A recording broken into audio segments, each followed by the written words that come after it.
توبہ ما قبل کے سارے گناہوں کو مٹا دیتی ہے۔ رسول کریم صلی اللہ علیہ وآلہ وسلم نے ارشاد فرمایا التائب من الذنب کمن لا ذنب لہ، گناہ سے توبہ کرنے والا ایسا ہوتا ہے جس طرح اس نے گناہ کیا ہوا ہی نہیں، بلکہ فرمایا ہم ان کے گناہوں کو بدل کے نیکیوں میں تبدیل کر دیتے۔ تو جب گناہ بدل کے نیکیوں میں تبدیل ہوئے تو جتنا بڑا گناہ گار تھا اتنا بڑا نیکوکار ہو گیا، کیونکہ سارے کے سارے گناہ تبدیل ہو کے نیکیوں میں آ گئے۔ حضور علیہ السلام نے ارشاد فرمایا کل قیامت کے دن ایک شخص اللہ کی بارگاہ میں حاضر ہوگا اور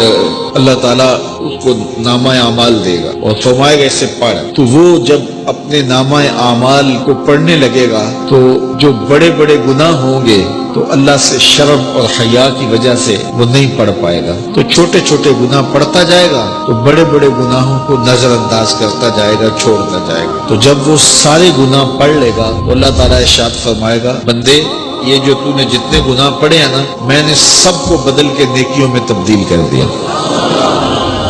تو وہ جھٹ بولے گا اے میرے رب ابھی تو بڑے بڑے گناہ رہتے ہیں، وہ تو میں نے ابھی پڑھے نہیں۔ فضاحک النبی حتی بدت انیابہ،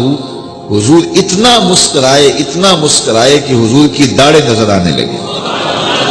کہ پہلے گناہ چھوڑتا جاتا تھا لیکن جب کہا کہ یہ تیرے بدل کے نیکیوں میں تبدیل کر دیے تو وہ کہتا مالک میرے تو ابھی بڑے بڑے گناہ رہے۔ تو اللہ تعالیٰ گناہوں کو بدل کے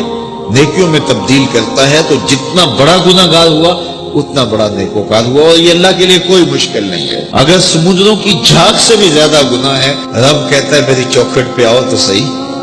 دامن پھیلاؤ تو صحیح، میری دہلیز پہ آؤ تو صحیح، میں تمہارے سارے گناہ معاف کر بلکہ بدل کے نیکیوں میں تبدیل کر۔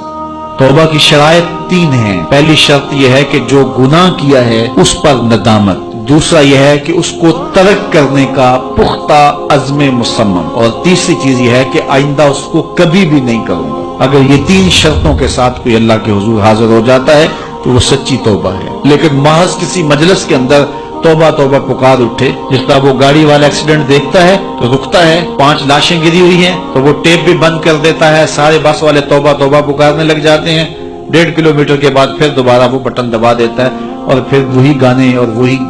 غلیظ چیزیں اور پھر معمول کی زندگی۔ ایسی توبہ نہیں ہے۔ توبہ یہ ہے کہ ما قبل کے جو اعمال ہیں ان سے ندامت پیدا ہو اور ان کو ترک کر دیا جائے اور آئندہ عزم مصمم رکھا جائے، تو اللہ تعالیٰ جل شانہ سچی توبہ کو قبول کرتا ہے اور پھر توبہ کرنے والے کے ما قبل کے سارے گناہ مٹا کے نیکیوں میں تبدیل کر دیتا ہے۔ اللہ جل شانہ مجھے بھی آپ کو بھی سچی توبہ کی توفیق سے مالا مال فرمائے